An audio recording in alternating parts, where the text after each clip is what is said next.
Picture this. I'm at this crammed city cafe. The kind of place where the coffee's strong enough to kickstart a dead battery.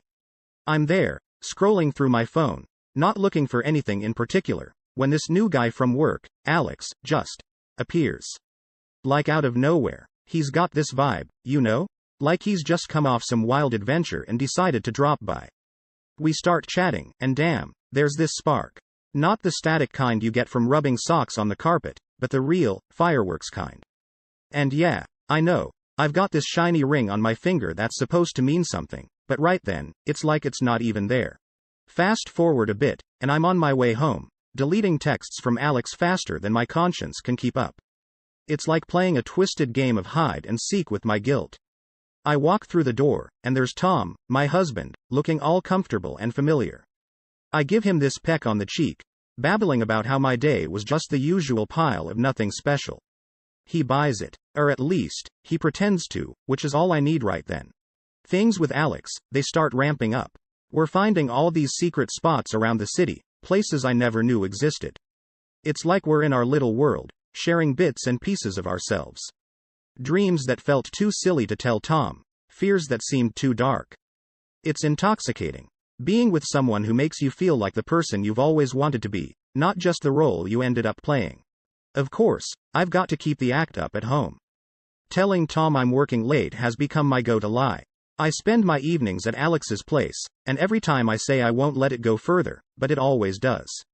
The guilt's there, nagging at me, but I shove it down hard. But Tom's not an idiot. He starts picking up on things. The late nights, the way I'm suddenly always on my phone, how I flinch a little when he touches me. He starts asking questions, and I'm dodging them like a pro. Just stressed from work, I say, or, you're imagining things, babe. But every lie makes his frown deepen, and I can see something breaking in his eyes. Then, one day, I'm looking for a scarf or something in our bedroom, and I find this envelope in Tom's drawer. It's tickets to Paris, for our anniversary. My heart just drops. He'd been planning this surprise, trying to rekindle whatever spark we had left, and here I am, throwing it all away for some fling. I feel this wave of regret, so strong it almost knocks me over, but I push it aside. Can't afford to dwell on it, not when there's no turning back. Things with Alex, they keep heating up. We end up taking this trip together, pretending it's for work. A whole weekend in this little seaside town, where nobody knows us. It's like playing house, walking hand in hand along the beach, dinners by candlelight. It feels like a dream, one I don't want to wake up from. But every dream ends, right? So there I am, living this double life, caught between the safe, familiar love I have with Tom and the wild, intoxicating thing I've got with Alex. And I keep telling myself I can handle it, that I can keep juggling these two worlds without dropping the ball. But deep down, I know it's only a matter of time before everything comes crashing down. And the worst part? Part of me can't wait to watch it happen. So, you know how things were getting all kinds of complicated with Alex? Well, it all started to unravel faster than a cheap sweater. Picture this. We're out grabbing lunch, trying to act all normal, but let's be real, we were anything but. And who of all people spots us? Jenna from accounting. Jenna, with her gossip radar that's always on high alert. She doesn't say anything, just shoots us this look, and I just know, it's game over. Fast forward to the next bombshell. Tom, my husband, who's been getting more and more distant, suddenly hits me with this curveball. He's holding his phone, face all kinds of thunderous, showing me these photos. Photos of me and Alex, looking way too cozy. And they're not from Jenna. They're sent by some anonymous hero trying to save the day. Care to explain? He asks, voice so cold it could freeze hell over. I'm caught, no two ways about it. So, I spill everything. It's like watching a car crash, you know? You want to look away, but you just can't. Tom's face, it just crumbles. And then, he's gone. Packs a bag and leaves, off to crash with his buddy Mark. The silence he leaves behind is deafening. So, what do? I move in with Alex, because that's obviously the next logical step in this disaster of a love story. It's thrilling, at first. Waking up next to him, no sneaking around, it feels like freedom. But it's not long before that shiny new toy starts to lose its luster. Alex, Mr. Adventure, starts showing his true colors. Commitment? Might as well be speaking Klingon to the guy. And his eye starts wandering like he's shopping for the next best thing. One night, I overhear him on the phone, bragging to a buddy like I'm some kind of trophy. Just another conquest, he laughs, and man, does that sting. I thought we had something real, but turns out, I was just another notch on his bedpost. That's when the paranoia kicks in. I start doing the one thing I swore I'd never do. I snoop through his phone while he's asleep. And surprise, surprise, it's like a flirtatious message buffet in there. Texts from women whose names I don't even recognize, all cozy and familiar with Alex. It hits me then, like a slap in the face with a wet fish. What the hell am I doing? I traded in my marriage, my stability, for this? For late night creeping and doubts and feeling like I'm just waiting for the other shoe to drop? So, there I am, stuck in this mess of my own making. Living with a guy who sees me as just another conquest, haunted by the wreckage of a marriage I torpedoed for a love that turned out to be as shallow as a kiddie pool. And let me tell you, the view from rock bottom? It's not great. Not great at all. Alright, so let me paint you a picture of where things took a nosedive. There I was, thinking I could confront Alex about all those flirty texts without it turning into World War III. Boy, was I wrong. We're in the middle of his cramped living room, which suddenly feels way too small, and I bring up the messages. His face goes from confused to furious in like 0 to 60. You're being paranoid, he snaps, and controlling, just like you were with Tom. Ouch, right? Like, twist the knife, why don't you? Feeling like a deflated balloon, I reach out to Sarah, my go-to friend for all crises, expecting a shoulder to cry on. But instead of sympathy, I get a cold dose of reality. What did you expect? She says, her voice icy. You made this bed, now lie in it. Talk about tough love. Or just tough, really. With nowhere left to turn, I dial Tom's number, my heart pounding like it's trying to break free. But what greets me isn't his voice, it's that robotic message telling me the number's been changed. It feels like someone's just punched me in the gut. The finality of it, you know? A few days later, I'm walking past Tom's house. It's masochistic, maybe, but I can't help myself. And there he is, in the living room, laughing with some woman. Not just any laugh, but that head thrown back, genuinely happy kind of laugh. The kind I haven't seen in months, maybe even years. It's like a dagger right through my heart. Just when I think things can't get any worse, Alex drops his own bombshell. He's got a job offer in another city, and he's taking it, whether I'm in the picture or not. The way he says it, so matter of fact, like our whole thing was just a temporary arrangement, it floors me. So, there I am, watching him pack his bags, feeling this mix of disbelief and heartbreak. The door slams shut behind him, and the silence that follows is deafening. I'm left in this empty apartment, surrounded by the remnants of what I thought was love but was really just a mirage. The fallout's immediate. Without a job and with my reputation in tatters thanks to the affair becoming public knowledge, I'm like this pariah. My professional network? Gone. Job opportunities? Non-existent. It's like I've been blacklisted in every way that counts. So, I'm jobless, loveless, and pretty much friendless, stuck in an apartment that feels more like a prison than a home. The realization hits me hard. I traded everything for what I thought was love, but ended up with nothing. It's a tough pill to swallow, knowing you're the architect of your own disaster. But there it is, the bed I made, and now I have no choice but to lie in it. Let me tell you, hitting rock bottom doesn't even begin to cover it. One day, I'm mindlessly scrolling through social media, trying to distract myself from the mess that's my life, when I see it. Pictures of Tom and his new girlfriend, all smiles and sunshine. They look so happy. It's like a punch to the gut, seeing him move on while I'm still stuck in this nightmare I created. Then, the messages start coming in. Anonymous, of course, but each one like a dagger. Homewrecker. You got what you deserved. It's relentless. Each ping of my phone is like a reminder of how far I've fallen. So, I do what any sane person would do when they're at their lowest. I go to our old favorite cafe, thinking maybe, just maybe, I'll find a piece of myself there. Instead, I overhear this couple at the next table. Did you hear about the woman who ruined her marriage for a fling? They whisper, not knowing I'm right there, living proof of their gossip. It's humiliating, like I've become some cautionary tale. Feeling like I've got nothing left to lose, I reach out to friends I've neglected, hoping for a lifeline. But it's like I'm toxic. They either ignore my calls or greet me with this chilly politeness that's worse than outright hostility. I'm an outcast, and it's all my own doing. Then, just when I think things can't get any worse, I get hit with a legal notice. Tom's demanding the return of the expensive gifts he gave me over the years, plus some sort of financial settlement. It's like the universe is kicking me while I'm down. So, I start selling everything. Jewelry, clothes, even the damn gifts Alex gave me, trying to scrape together enough to cover my debts and legal fees. Each item sold feels like I'm erasing bits of myself, bits of my past. And then, the eviction notices start. One after the other, piling up like some sick joke. My financial instability isn't just a threat anymore, it's a reality. I'm on the brink of losing everything, and there's no safety net waiting to catch me. So, here I am, standing amidst the ruins of the life I once knew, selling off pieces of my past just to keep afloat. It's a sobering reality, realizing you're the architect of your own disaster. But maybe, just maybe, hitting rock bottom means the only way left to go is up. At least, that's what I keep telling myself to get through the day.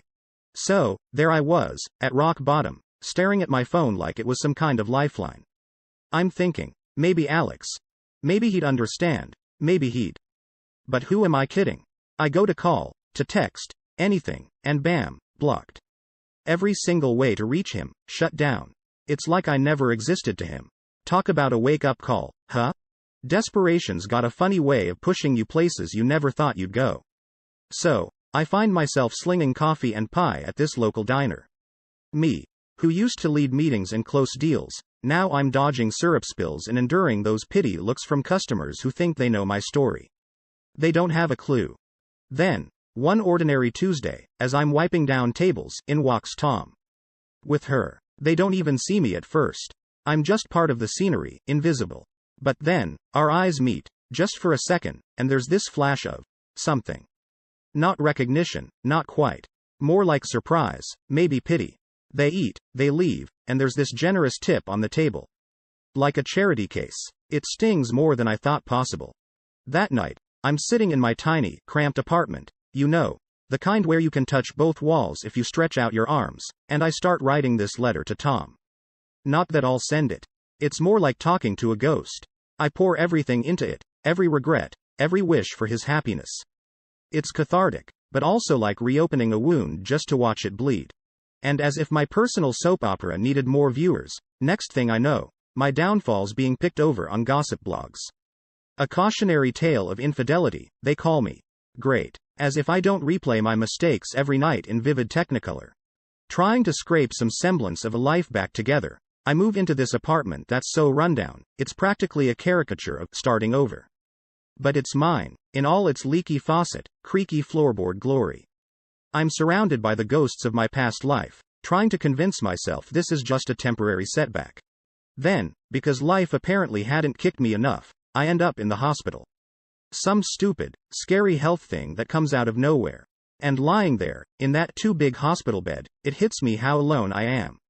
No Alex, no Tom, not even a friend to call. It's just me, facing down my vulnerability like it's the final boss in a game I never wanted to play. So, here's the thing.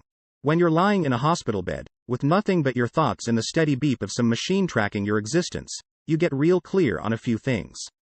Like how much of a mess I've made of things, and how there's no magic reset button. Starting over isn't just about finding a new place to live or a new job. It's about dealing with the mess you've made, inside and out. It's rough, knowing you're the architect of your own disaster. But there's also this weird, stubborn spark inside me that refuses to go out. Maybe it's pride, or maybe it's just plain old survival instinct, but I'm not ready to be counted out. Not yet. Okay, so there I was, feeling like my life's been tossed into a blender set on high. But then, I figure, maybe there's a way to piece some bit of me back together, you know? So, I decide to volunteer at this local shelter. It's not much, but it feels like a step in the right direction. A way to do something good out of the wreck I've become. The shelter, man, it's like this tiny beacon of hope in my storm. Helping out there, feeding people who've got even less than I do, it gives me this sense of purpose, I guess. But even in this place, where everyone's running from their own demons, I can't escape mine. The whispers start up, not mean, but not kind either. That's her, the one who, yeah, My story's out, and it's like this shadow I can't shake off. Then, out of the blue, I get this letter. It's from Tom. My heart stops for a sec because, for this tiny, stupid moment, I think maybe. But no. It's a goodbye, in his neat handwriting, telling me he's found peace, he's moving on. And he's wishing me the same. It's kind, but it cuts deep. It's like he's closing a door I didn't even know I was hoping would stay open just a crack. So, there I am, letter in hand, feeling like I've been gut punched, when this wild thought hits me. What about Alex? Maybe, just maybe, there's something there, right? But a quick dive into the black hole of social media slams that door shut too. He's engaged, looking all happy and in love. And there it is, my past and my possible future, both telling me I'm not part of their story anymore. Feeling like I'm running out of options, I sign up for this night class. It's some business course, supposed to help me get my career back on track. I'm there, trying to blend into the background, but it's like I'm wearing this neon sign. They know who I am, what I did. Making connections, networking, it's a minefield.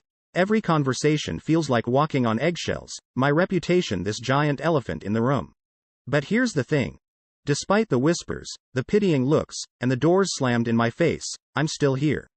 I'm fighting, clawing my way out of this pit I dug for myself. The shelter, the class, it's not much, but it's something. A start. And maybe, just maybe, it's enough to build something new on. Because at the end of the day, that's all any of us can do, right? Take the rubble of our past mistakes and try to build something better. So, yeah, my life's a mess, but for the first time in a long time, I'm feeling like maybe, just maybe, I can clean it up. So, here's the deal. After everything that went down, I found myself scraping together what little I had left, which wasn't much, let me tell you. But among the rubble, there was this one thing I still knew how to do, my work. So, I hatched this plan to start my own online business. Think small, nothing fancy, just using the skills I hadn't managed to mess up. Launching the business was like jumping into the deep end without knowing how to swim. It was tough, tougher than I thought it would be. Orders trickled in slower than a leaky faucet, and there were days I thought about throwing in the towel. But something inside me, maybe stubbornness or maybe just sheer desperation, wouldn't let me quit. Then, out of nowhere, this former colleague of mine reaches out. We hadn't talked in ages, not since my life had turned into a soap opera episode. He had this freelance project and thought of me. Can you believe that? It was like this tiny sliver of light in a whole lot of darkness. A chance to prove I wasn't a complete write-off. Working on that project felt like coming home after being lost at sea. It was hard, sure, but it reminded me of who I used to be, before all the drama. When it wrapped up, the client was thrilled, and word started to spread. It was a win, but it was also a reality check. The professional world had spun on without me, and catching up wasn't going to be as easy as I hoped. Slowly but surely, my little online venture began to find its footing. Orders started coming in with a bit more regularity, and I could finally see a glimmer of something that looked like stability. It wasn't much, but it was mine, and it was honest. For the first time in a long while, I felt a spark of real pride.